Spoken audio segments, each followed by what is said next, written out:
এটা কি কিনেছো? দেখাচ্ছি দাঁড়া, এক এক করে আগে বের করি। ঠিক আছে, বের করে দাও, তারপরে দেখাবে।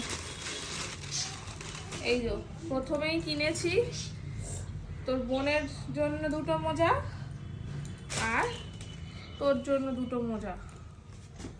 এই যে দুজনের দুটো ঠিক দুটো আছে। করে মোজা। তোর স্কুলের জন্য একটা হাই নেক, হোয়াইট নেক। হ্যাঁ সাদা রঙের হাই নেক।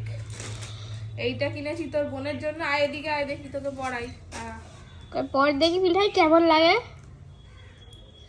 ঠান্ডার সময় দেখি এদিকে ঘোর। কি কিউট লাগছে রে। কিনেছি ওর জন্য। আর এইটা কিনেছি তোর ভাইয়ের জন্য, ভাইকে দিয়ে আসবি, তোদেরটা দেখে বড্ড কাঁদে।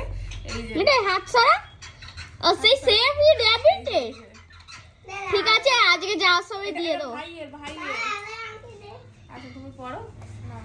দেখো দেখো বন্ধুরা, আমি পেপে পেপে পেপে পেপে পেপে। আচ্ছা হয়েছে হয়েছে হয়েছে হয়েছে হয়েছে, এটা ভাইয়ের জন্য রেখে দাও, তোমার তো আছে একটা মিঠাই। মিঠাই সর মা, দিচ্ছি। আমার জন্য কিছু আনেনি, শুধু মোজা আর ওই হাইলে কি এনেছো? তোর জন্য ওই দুটো এনেছি তো। আর এনেছি এইটা। এটা কি? এইটা। আমি কার আর কাফ। কি আর? কাফ। এটা তোর জন্য, কই পর দেখি, মাথায় দে। হ্যাঁ ওরম ভাবে দিয়ে ভালো করে দে, বেঁকে গেছে। ওরম ভাবে দিয়ে আর গলাতে মাফলারটা জড়াতে হবে। ভালো লাগছে না?